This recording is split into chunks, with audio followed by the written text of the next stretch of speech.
Y 咧近排咧就學識咗唱呢首歌，唱翻幾句先開 topic 嚇。標準的審美觀跟你碰撞，控訴你未負俗世眼光。你既自然善良，沒有説謊，為什麼需要世人饒恕自信逼降？不要低頭，光環會掉下來。你是女神，手裏面利劍不要鬆開。OK， 係啊 ，Hello， 大家好啊！今日係2023年啊12月6號啊，香港時間咧下晝大約係1點鐘，係啊。咁啊 Y Y 咧今日咧就 call 呢首歌咧係鄭欣宜唱嘅一首成名作嚟嘅。咁啊點解咧會揾呢首歌嚟襯今日啊周庭呢個 topic 咧？因為我聯想嘅啫嚇，我聯想咧就係咧早前咧我見到咧有咧日本嘅媒體咧報導周庭相關嘅消息，就稱呼佢為 Goddess of Democracy 咁樣啦，民主女神，所以令我聯想起呢首歌嚇，冇乜特別意思嘅嚇。今日國安法嗰啲同我冇關係嚇。好啦，咁啊呢度講對與錯，佢關於佢對與錯 Y Y 唔敢講嘅嚇。咁其實咧我比較 concern 咧係究竟點解會俾佢走咁樣？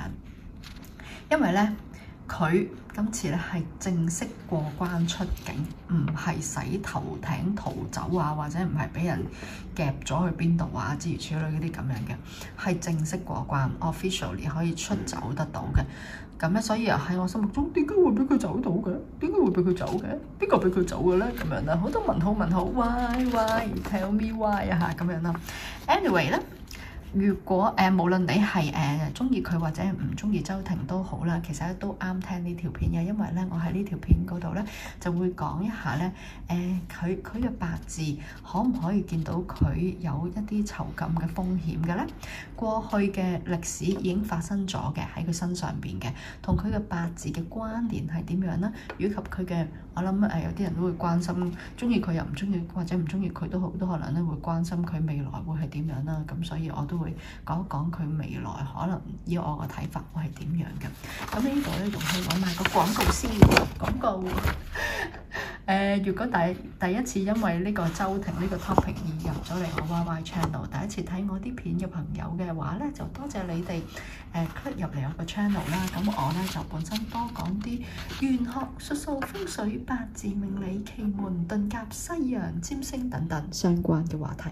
所以大家如果對呢啲 topic 係有興趣嘅話，記得 subscribe 定我個 channel， 撳埋隔離嘅小鈴鐘，咁我有新片到嗰時可以通知大家睇。咁啊，大家如果想揾我睇八字風水擇日改名嘅話，可以留意我片頭有條巴上邊咧就會有我嘅 email 喺度噶啦。咁咧就你哋留低咗 email 之後咧，預我大約半日時間到出嚟同大家接洽啦。咁我本身又做開相關嘅生意嘅。好啦，咁我哋而家咧直落咧就係講一講咧周庭嗰個八字啦。咁佢個 birthday 咧就據聞網上資料1996年12月3號。咁咧12月3號今日係幾多？12月6號啊嘛，啱啱過咗3日嘅啫喎。即時咧喺時間上面嚟講咧，係佢係啱啱生日剛過嚇，跟住4號咧就出現相關嘅 news 出現佢走出嚟講嘢啦咁樣啦。咁於佢個角度嚟講，點樣都係啱啱生日啦，係咪應該都要講聲 Happy Birthday 啦咁樣？唔知呢條片阿周小姐會唔會睇到啦佢而家喺加拿大咁樣。咁咧就係好咁佢個八字咧呢度咧就喺冇時辰之下咧就係丙子呢個己亥同埋甲戌嘅。咁佢嗰個年運咧過往嚟講咧就係9歲咧，逢9歲咧就會係起運啦。就2005年嗰10年嘅大運咧就係戊戌。有少少浪費咗，其實喺佢呢個咁年少去行戊戌運，如果佢戊戌運行喺40歲咁樣會係幾好。2015年就起運咧就係丁酉，2025年起運就係丙申呢個大運咁樣。好啦，咁咧就呢度直落啦，大家可以抄低一下。如果想翻睇嘅話，費事製造啲紙聲出嚟覆來覆去咁樣。好啦，我直落。咁咧，阿周小姐咧本身咧就係一個甲木命嚟嘅，咁咧呢個同佢都相當之似啊，直不甩咁嘅樣。咁咧就係月令頭，我估佢係身弱。咁佢本身咧就係個八字欠金，但係因為木氣極之弱，係唔能夠用得到金。咁而過往嚟講，亦都留意到佢一行金氣就出事，喜用水木嚇，係一個讀到書嘅八字嚟嘅嚇。咁咧淨係頭先呢度短短呢幾句，其實都已經可以足以 cover 到佢過去及現在及未來啦咁樣啦。一陣間再慢慢同大家講。咁基本上咧，佢個八字咧係滿佈一啲麻煩嘅逆星嘅嚇，有呢個劫煞、災煞啊、天羅地網啊、隔角天狗啊嗰啲咁樣。咁咧就我唔逐一講啦。大致上整體嚟講咧，就係話咧基本上咧就係一個命局咧，係會被捕網追捕啊，即係有佈個天羅地網去追捕佢，困埋佢一邊。咁搞到佢要六親不認啦嚇，同埋有種苦難苦纏嗰種象喺度嘅，同埋呢度順帶一提咧，周小姐有點血光嚇咁樣，咁啊所以小心啲，譬如揸車啊嗰啲咧，自己小心下，或者嗰啲利器嗰啲嚇避免嚇，或者小心學好點樣去控制一啲鋒利嘅嘢咁樣啦。咁呢度加翻句，你唔中意佢，你聽到呢度可能會拍手掌；如果你中意佢，你去到呢度可能你就會心裏面沉一沉。咁我想請你繼續聽落去因為下邊都精彩嘅關於佢。喺佢過去嘅10年嚟講咧，嗰個起落咧，其實就同佢個命局咧個關聯都相當大。咁我哋睇下呢個熒光框框裏面咧，咁我就寫低咗咧，佢喺2015年起大運丁酉，而呢個大運期裏面嘅2016、2017年咧，佢係屬於咧行金運啊。佢基本上呢個人咧就係咁啦，一行金運就會引動個逆氣出嚟，即係逆象啊、逆行啊啲嘢。基本上咧係個同聲音發聲個關聯極之大，一發聲就會引官道。所以如果呢啲八字去到我手上面嘅話，我就會預先同佢講你小心，你一開口就有嗰啲嘢過嚟㗎啦，咁樣啦。你唔想惹佢哋咧，你就唔好開口就得㗎啦，咁樣啦。咁喺嗰2年，我哋亦都知道啦，16、17年咧，佢開始咧係俾警方盯住佢啦嚇。好啦，跟住咧到佢被捕，即係佢個名，佢條名啊，數法行出嚟個 history 就係被捕年咧就係2020年、2021年啦。咁亦都仍然喺個丁酉大運裡面啦。咁咧就屬於係相當強嘅金氣行緊金氣嘅一啲局嚟嘅。佢喺17年之後，即係18、19年咧，就係避一避開就唔好行金氣，但係一去到2020年，又是再行金運就出事啦，所謂叫做咁。佢係2020年嘅8月10號被捕，2021年嘅年中先至放出嚟嘅。咁所以我呢度寫住係咁邪噶啦，係啊，八字係咁邪噶啦。於阿 YY 個角度睇，越睇得多我就越覺得邪。有時我幫啲客睇八字，睇到有時我會當即係知道真實嘅情況係點嗰陣時，我其實係會毛管動嘅，你哋唔知嘅啫。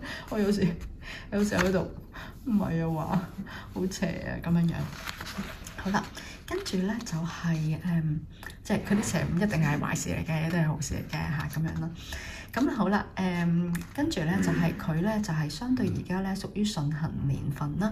2022年、2023年仍然咧，雖然都係行緊呢個丁酉大運，咁但係咧行緊啲水木年，佢基本上咧行水木就會順㗎啦，就會順，唔順裡面都有啲順啦嚇，嗰隻咁樣啦，因為佢係始終係一個金運嘅大運之下行緊水木年啦。咁咧就而今年嚟講，點解佢唔係舊年放，係今年放咧？於我睇嚟講咧，佢因為今年咧帶有一個合夥局出現咗生食傷俾佢咧，就會佢喺今年咧會出現有一種開心嘅狀態 ，happy 啲嘅狀態咁樣樣咯。咁果然又真係都幾開心啩，我諗至少佢嗰個抑鬱啊，即係佢嗰運到佢有嗰啲乜症候群嗰啲咁樣咧嚇，嗰啲心理問題嗰啲相對鬆咗啲啦嚇咁樣。咁啊始終即係佢過咗去加拿大好似3個月先走出嚟講嘢。有時咁講，即係可能都唔知要用幾個月時間先可以鬆得到，足以令到佢覺得唔講出嚟唔受驚恐啩嚇咁樣。好啦，咁我嚟講下佢未來啦。佢未來咧，以我睇咧，佢被追蹤追捕咧嗰個陰霾咧，陰霾唔記得咗個霾字點寫，諗咗好耐，諗住開片都諗唔到嚇，後尾諗到嚇陰霾咧就係因為以我睇咧係佢自己本命個問題，咁所以咧就係呢個陰霾始終會跟住佢，咁啊但係咧就最劇烈嘅咧應該係而家呢個時間啦，以及咧一直咧去到2034年咁樣，咁咧就去到2034年由2034年開始咧就應該會一路會見 slow down，個風險會顯著降低下咁樣咯。咁好啦，咁佢未來咧，可以點樣生活咧？咁樣啦，即係有啲人啊中意佢嗰啲可能會關心佢咁樣，唔中意佢嗰啲，哎呀，喂，搞錯啊！嗱，咁樣講啊，唔中意佢嗰啲都係唔想佢發聲嘅啫。以我睇嚟講咧，其實佢個八字咧就好適合自己做生意嘅。咁佢如果佢自己去做生意，就安安全全啦。你就算唔中意佢，佢都唔會刺激到你啦，所謂叫做咁你要關心佢嗰啲，又希望佢生活到啦咁樣啦。因為佢個八字本身日主合財又自助財星啊，所以好適合做生意嘅咁樣。